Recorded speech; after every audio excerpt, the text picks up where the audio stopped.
سلام به همه همراهان اپلای تریگر. امروز میخوایم راجع به قدم نهم اپلای تحصیلی با هم دیگه صحبت بکنیم. رسیدیم به جایی که شما اطلاعات مورد نظر برای سفارت کسب کردید و الان شما باید اقدام بکنید برای ویزا. چه مدارکی شما لازم دارید برای ویزا؟ ببینید تو مرحله قبلی شما مدارکی که لازم دارید رو به دست آوردید، منتها یک سری مدارک هستش که روتینه برای همه سفارت ها لازمه. امروز میخوایم راجع به اونا صحبت بکنیم. ببینید اول از همه که مدارک تحصیلی مقاطع قبلیتون هست که ما توصیه میکنیم مدارک تحصیلی، مثلا اگر دکترا میخواید اپلای بکنید ارشد و لیسانس، اگر ارشد میخواید اپلای بکنید مقطع لیسانس و یا دیپلم، اونایی هم که کالج و لیسانس هستن که فقط مدرک پیش دانشگاهی و دیپلمشون به همراه ریزه نمراتتون. اینها رو شما باید ترجمه رسمی بکنید. ترجمه رسمی که انجام میشه باید مهر قوه قضاییه و مهر وزارت امور خارجه بزنید. در کنار اینها یک سری سفارت ها از شما میخوان این مدارک لگالایز بشه داخل ایران که شما مراجعه میکنید به سفارت و مدارکتون رو لگالایز میکنید. این از مدارک تحصیلی. مدرک بعدی که شما لازم دارید بحث تمکن مالی هست. حالا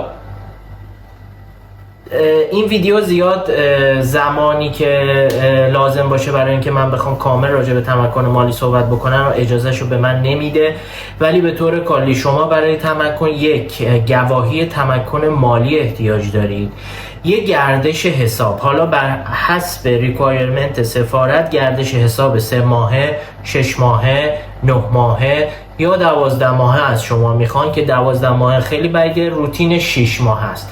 حالا اینکه گردش حساب با تمکن چه ویژگی‌هایی داشته باشه انشالله عمری باشه توی یک ویدیو دیگه کامل بهتون میگم. ولی این مدرک بعدی هستش که شما لازم دارید که تمکن مالی و گردش حساب رو باید به بانکتون بگید به زبان انگلیسی براتون صادر بکنه و همون زبان انگلیسی هم ارائه میدید به سفارت و نیازی نیست برای ترجمه یا به خاطر اینکه 6 ماهه پول ترجمه خیلی زیادی باید بدید. انگلیسی اگر براتون صادر بکنن همونا ارائه میدید مگر اینکه سفارت ازتون خواسته باشه، مثلا به زبان اسپانیایی، مثلا به زبان ایتالیایی که خیلی بعیده. ما تا حالا ندیدیم کسی تمکن مالی مثلا به زبان ایسلندی بخواد. عرضم به خدمت شما که این مدرک بعدیتونه، مدرک گواهی سلامتتونه.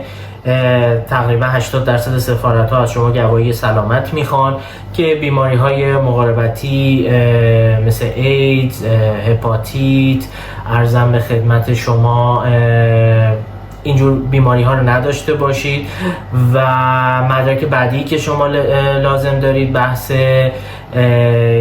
گواهی عدم سوء پیشینتون هست که خب باید اقدام بکنید و اونا داشته باشید. این گواهی باید ترجمه به همراه گواهی سلامتتون ترجمه رسمی بشه، تاییداتش گرفته بشه، هم تاییدات قوه قضاییه هم تاییدات وزارت امور خارجه. برای گواهی پزشکتون باید به نظام پزشکی برید، مهر پزشکتون اول تایید بشه، بعد مهر قوه قضاییه، بعد وزارت امور خارجه. و بعضی سفارت ها احتیاج دارن که لگالایز بشه، لگالایز میکنید. عرضم به خدمتتون که مدرک بعدی که احتیاج دارید برای سفارتتون بحث مدرک زبانه.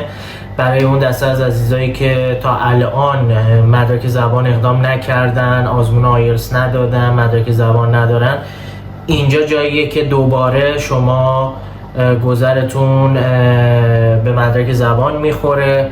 خیلی از سفارت ها از شما مدرک زبان میخوان. وقتی نامه ادمیشن یا پذیرش شما رو میبینن به زبان انگلیسی، میگن خب مدرک زبانت کو.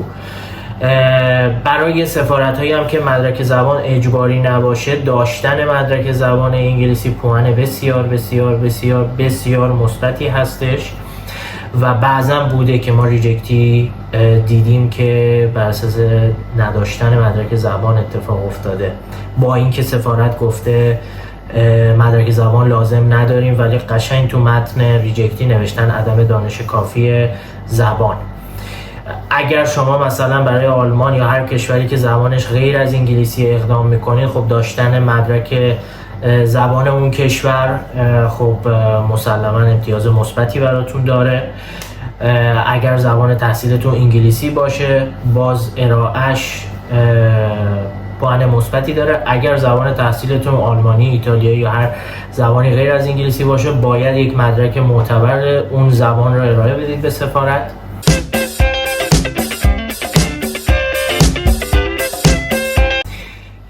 مدرک بعدی که شما برای سفارت احتیاج دارید پاسپورتتون هست.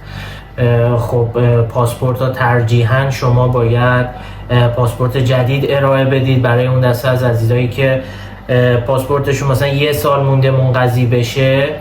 حتما زودتر برید عوض بکنید، به خاطر اینکه خیلی از ریجکتی ها به خاطر اینه که مدت پاسپورتتون زیر 1 سال اعتبار داره و خب به راحتی ریجکتتون میکنن. اعتبار داشته باشه. حالا برای ویزاهای بلند مدت 5 ساله یا 3 ساله حتی که صادر میکنن پاسپورتتون اعتبار داشته باشه. مهمترین نکته برای بچه‌هایی که میخوان برن کانادا، مخصوصا ویزا که میخوره، بعضی ویزا بر اساس اعتبار پاسپورتتون هست. شما اگر 2 سال پاسپورتتون اعتبار داشته باشه 2 سال میتونید از اون ویزا استفاده بکنید. اگر 5 سال اعتبار داشته باشه 5 سال میتونید استفاده بکنید. این نکته مهم بعدی بود که حتما رعایتش بکنید. مدرک دیگه اگر بخوام بهتون بگم برای سفارت رزومتون هست که یک رزومه با دیتیل بیشتری نسبت به پذیرش، جنرال تر باید ارائه بشه. SOP مهمترین مدرکیه که میتونید ارائه بدید به سفارت و اگر نقصی مدرکی دارید، اگر حس میکنید ضعفی توی مدارک دارید، توی SOP باید توجیه بکنید، اصطلاحاً جاستیفیکیشن اون مدرک رو انجام بدید که چرا ندارید، به چه دلیلی ندارید. برای بچه‌هایی که میخوان آمریکا اقدام بکنن نظام وظیفه وضعیتتون باید مشخص باشه. اگر معافید مشخص باشه. اگر رفتید خدمت کجا رفتید خدمت، چند ماه خدمت بودید، وابسته به سپاه بوده، وابسته به ارتش بوده، باید مشخص بشه. اگر سرباز فراری هستید، اگر نظام وظیفتون مشخص نیست، اگر قبل از اینکه مشمول بشید خارج شدید و الان وضعیت نظام وظیفتون مشخص نیست، باید برای آفیسر آمریکا مشخص بکنید که الان مثلا سرباز فراری، سربازی نرفتید، معافیت شدید، معافیت تحصیلی داشتید، وثیقتون ضبط شده. اینها رو باید برای بچه‌ای که میخوان برن آمریکا در نظر داشته باشید. وضعیت نظام وظیفتون باید مشخص باشه. و در نهایت نامه پذیرشتون هستش. توی نامه پذیرش اطلاعات مهمی باید وجود داشته باشه. یکی اینکه طول دوره تحصیلتون باید مشخص باشه، زبان تحصیلتون باید مشخص باشه، انگلیسی، آلمانی، اسم استاداتون باید مشخص باشه، عرضم خدمت شروع تحصیلتون کی هستش توی نامه پذیرش باید مشخص باشه، پایان تحصیلتون بعد از چند سال هست، کدوم دانشکده هستید، چه رشته‌ای هستید، اینها باید مشخص باشه. اگر داخل نامه پذیرشتون اینها نیست، درخواست بکنید از کوردینیتور گروهتون یا منشی دپارتمانتون که این نامه رو به صورت یک نامه جدا براتون صادر بکنن، مهر بشه، امضا بشه توسط کوردینیتور گروه، یا برای بچه‌های دکترا کوردینیتور گروه یا دایرکتور دکترال اسکول میتونه براتون امضا بکنه، مهر بکنه و ارسال بکنه براتون. اینا کلیت مدارک بود که گفتم هر کدوم از اینها دیتیل های مختلفی داره، پرونده به پرونده متفاوت هست. حتما اگر مشکلی خوردید سوال بپرسید، حالا چه توی کامنت های چنل یوتیوبمون، چه توی گروه هایی که داریم میتونید سوال بپرسید و مشاوره بشید، اطلاعات از اینترنت کسب بکنید و بعد اقدام بکنید که یک پرونده جامع و کامل بتونید دست سپر برید سفارت. امیدوارم خسته نشده باشید. فقط یه قدم دیگه مونده به اینکه شما به هدفتون برسید. چنل ما رو دنبال بکنید. تقریبا 9 تا قدم تا الان پیش رفتیم.